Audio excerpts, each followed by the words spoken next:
I had been thinking of the idea of writing a book for quite a while. But I didn't really know what kind of subject I'm going to write. But this idea of a balance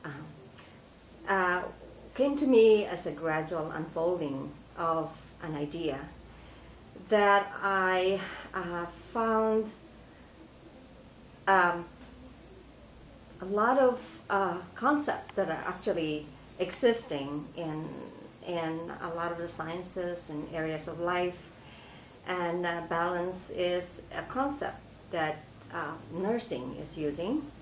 And I came upon the idea that somehow the concept of balance could be connected to the nursing practice.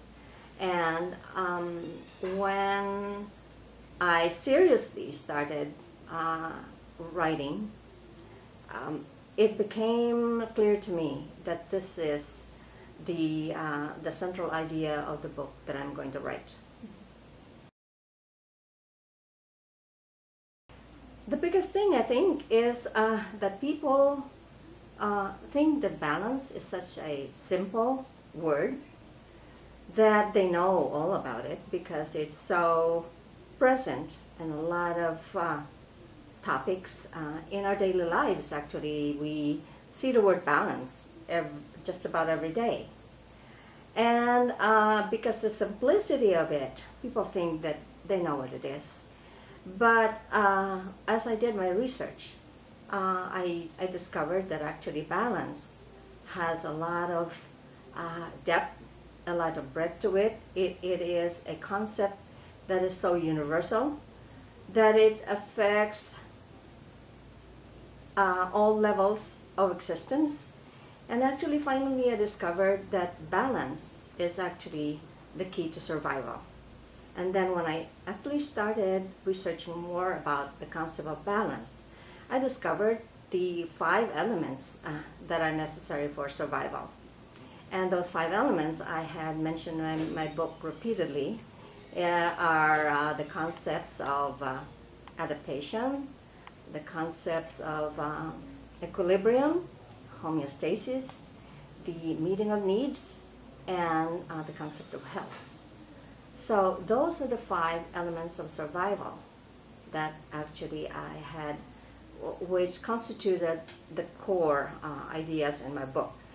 But that's only the first part of my book, because the first part of my book is all about understanding balance, the universality of the concept of balance, and the second part of my book is more relating the balance concept to the nursing practice and how you go from a very broad perspective into and you narrow it down to nursing practice was the biggest challenge I've had, but I actually found it in the model that I developed called the Balance Health Nursing Model, and I called it BHNN, which I had developed. My initial goal actually was just to write a book. But then I realized that this is a book that could actually make a difference in the way that people could look at, number one, the concept of balance, how balance plays a role in your survival. And a deeper understanding of balance means that you're able to understand those elements that help you survive as a human being, from the elements of adaptation, from your equilibrium, from regulating your internal mechanisms that are actually self-regulating, homeostasis, to understanding what human needs are, and finally understanding the concept of health. And I developed a health-illness continuum, which is kind of different from the common understanding of what illness and health, the continuum of illness and health is. Actually, my continuum of health and illness runs generally, the continuum runs from, like on a horizontal plane. Mine runs on a vertical plane, because I believe that health, balance and imbalance runs along a vertical axis, with the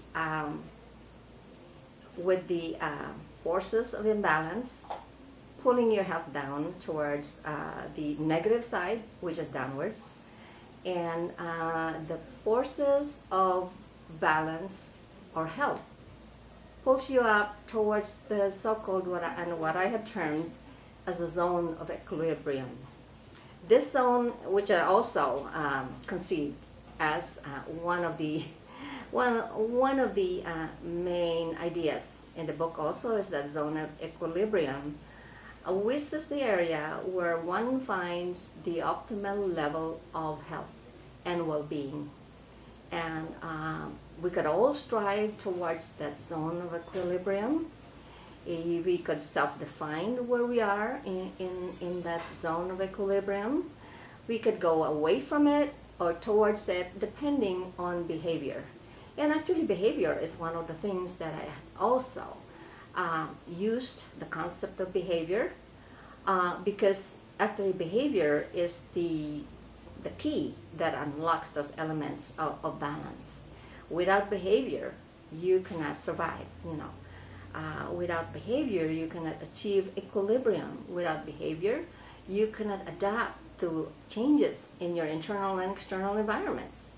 You cannot meet your needs, or you cannot preserve your health and well-being. So behavior is an important concept in my book. And also part of that behavior, and as I dug deeper into the elements that constitute behavior, is actually the behavior that's performed within the internal and external environment of a person. Internal and external environment, internal constitutes, what's inside your body, and external constitutes the forces, the elements that are outside your body. But because the human being is an open system, and I also brought in the concept of the human being as an open system. The human being is permeable to influences from the outside, and also could respond to influences from within. So technically, the human being has a porous boundary. It goes from and it goes in response to stimuli. So that's part of the concept of open systems. Stimuli, behavior is a response to stimuli, and that's processed in the brain, and in terms of input. And the behavior is the output, in terms of how we respond to stimuli. So those concepts are also interrelated to my idea of balance.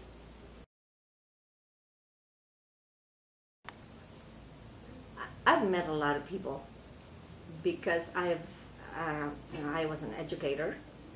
I've been in touch with students. I've also met a lot of the educators, people in hospitals, in the clinical area, in the community.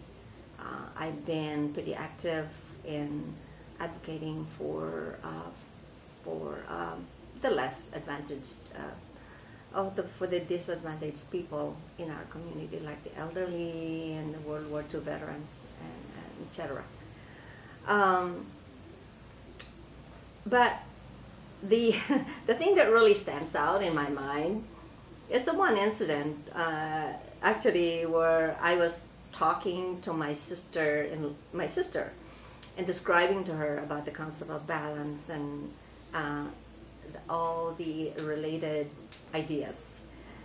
And she was listening so intently to my to my presentation to her, but then my husband, who was listening, said all of a sudden, yeah, you know, she could describe balance, but she doesn't even know how to balance her checkbook. So that really calls to mind that there are different perspectives of balance. You know, I mean, you have the accounting perspective. Balancing your checkbook is one of them. Whereas maybe a physicist can look at balance as something else. You know, balance of forces. You know, a positive, negative. Or a chemist would look at balance as balance of the positive and negative ions, you know, or an economist could look at the economic forces that would create balance. So there are many ways that balance is actually that balance influences us in our daily lives. And I think the more you think about it, the influence of balance, the existing of balance in our universe is so pervasive. And it's so universal that I like to think of it as really something that is really very, very basic to human existence. You know, it even is a foundation for our survival as a human race.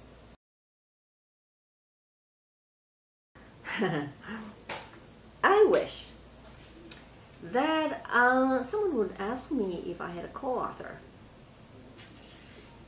Sounds like a legitimate question. And my answer is, yes, I do. Except that that co-author is not really written in as my co-author. But I do have a co-author because that co-author has really guided me in a lot of my thinking. It opened up my mind into the possibilities of, like, if I went from one chapter to the next, and I felt that there was a force or an influence that was guiding me from one phase of the book to another.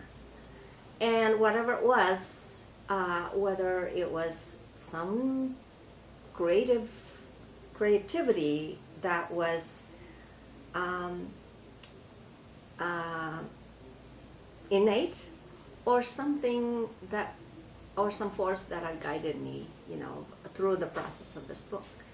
And I don't know, some people are religious, but I'm a very spiritual person, and I felt that the Holy Spirit was guiding me, that these ideas were actually revealed to me as I wrote from one chapter to the other. Because when I started writing this book, I really didn't have an idea how I'm going to end it. You know, how I'm going to proceed from one chapter to the other. So I felt that a spirit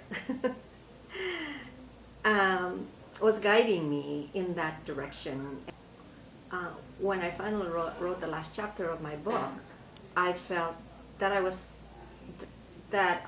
led there. So yes, I do have a co-author, and not everybody knows about that. They could start by exploring some more about this concept called balance. I think they need to research it more.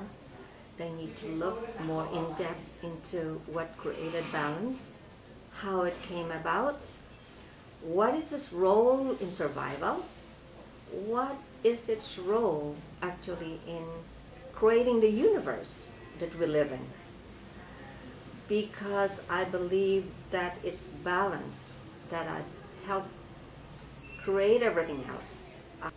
We need more science to understand the role of balance. But it might take us a long time really to understand what balance is.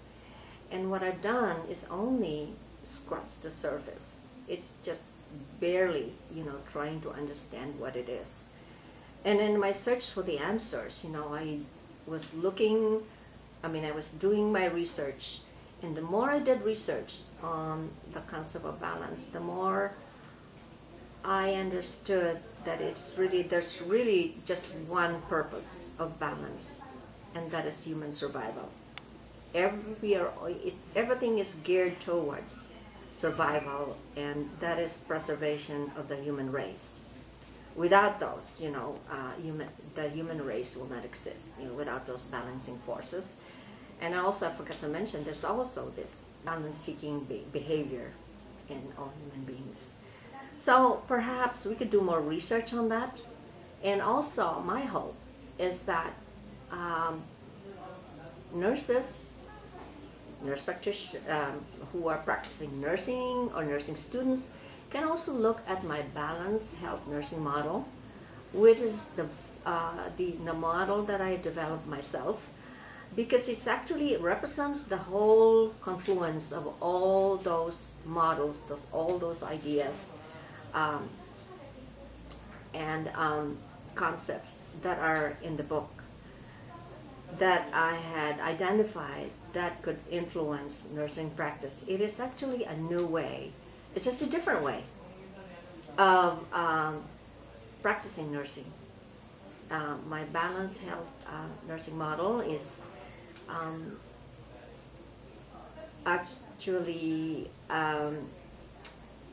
geared towards also recognizing the importance of culture in human behavior.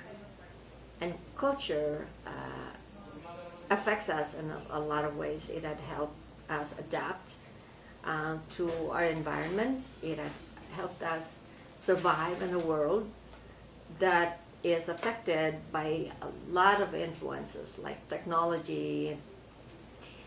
So what we have, our values, our practices, our beliefs are all part of our culture. Even our spiritual beliefs are part of our culture.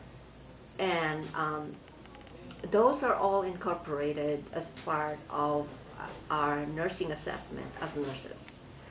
And I had incorporated that in a balanced health nursing model, which is actually built on the foundation of a process in nursing called the nursing process. It is built on the foundation of a health illness continuum that's different from the usual idea of a health illness continuum, but I believe it is more descriptive of what balance should be. And it is also built on the clients.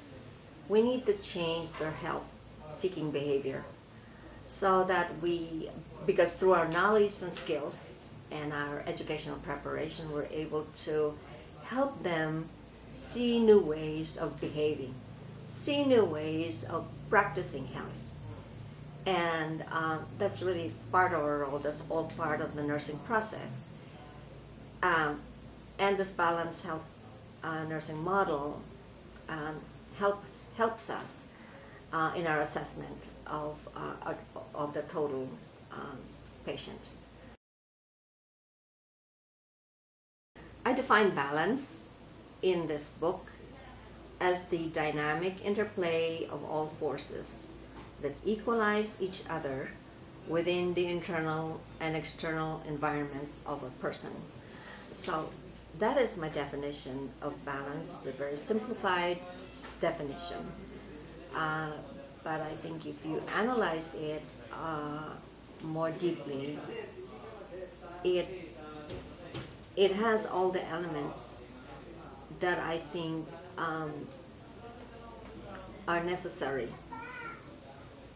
in survival, and that's where balance plays a role in. Actually, it's critical to survival.